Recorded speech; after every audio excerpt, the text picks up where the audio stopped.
Cartoons for Children, Episode 3, The Scales of Gori and the Mountain of Wool. The emerald eyes, sharp and unwavering, belonged to Gori, a garter snake of impressive length and an even more impressive appetite for drama. Gori wasn't venomous, but he was certainly imposing, a living coil of cool, shimmering muscle. My, Gori hissed, the sound like dry sand whispering across rock. What a delicious little fuzzball has fallen into my straw. Pip was pinned. The narrow passage between the hay bales, which had seemed like a safe refuge, was now a perfect, inescapable channel for the snake.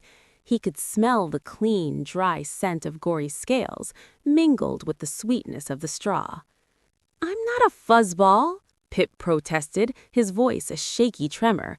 "I'm a chick, and I'm looking for my mama." Gori's pink tongue flickered again, tasting the air. "Chicks are just fuzzballs with a better crunch," he said, and with a slow, deliberate movement that was far more terrifying than any speed, he began to slide his head down toward Pip. His scales caught the sparse light, throwing off tiny, iridescent rainbows.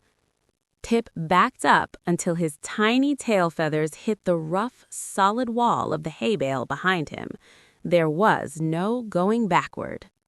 He remembered his escape from the crow, Corvus. He hadn't fought the enemy, he had used the environment.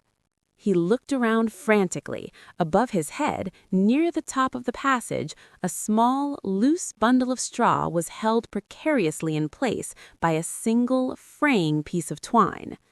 "Think, Pip, think!" He puffed out his chest and let out the most defiant, wobbly chirp he could manage. Then, instead of running away from Gori, he ran toward the nearest bale.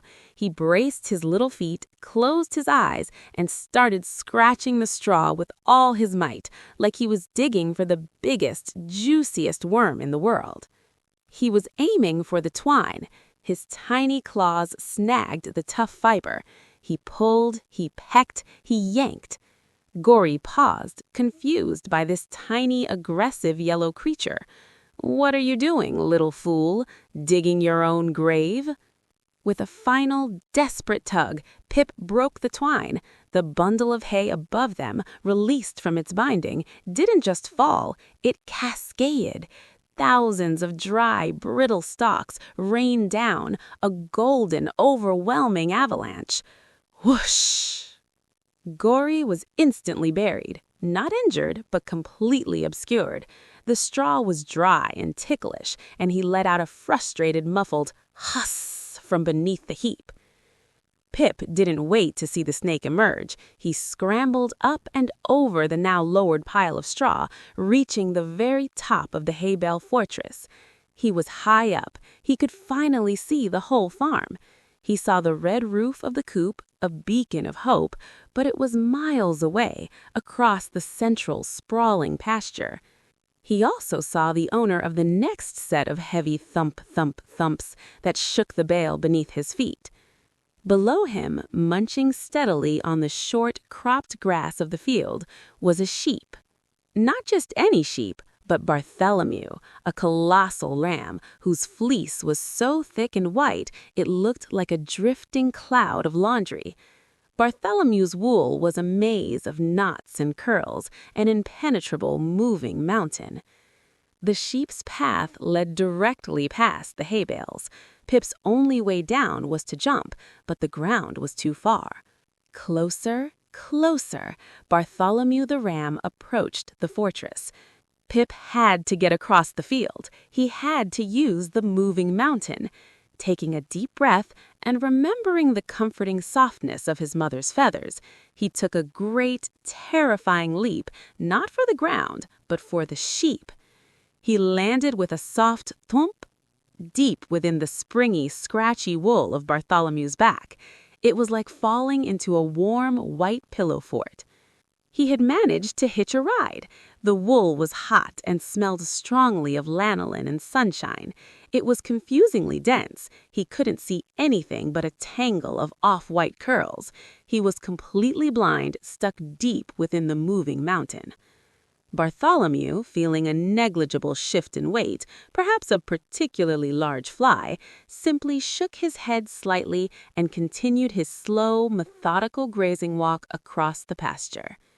Pip, jostled by the giant ram's gait, was suddenly pitched downward. Bartholomew, completely oblivious, was leaning his great head down to bite a patch of particularly tasty clover. Pip slid down the slope of Bartholomew's neck, clinging desperately to the tough, oily fibers.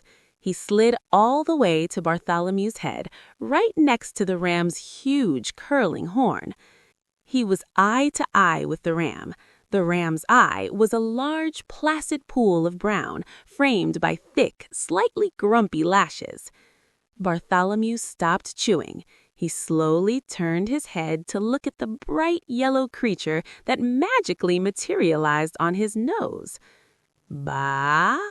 the ram questioned, a deep, rumbling sound that felt like a low-frequency earthquake. Before Pip could explain that he was just borrowing a ride, Bartholomew felt an itch. It was a mighty itch, right on his ear, and the ram prepared to scratch it by vigorously rubbing his head against the nearest thing, a rough, splintered wooden fence post just a few feet away.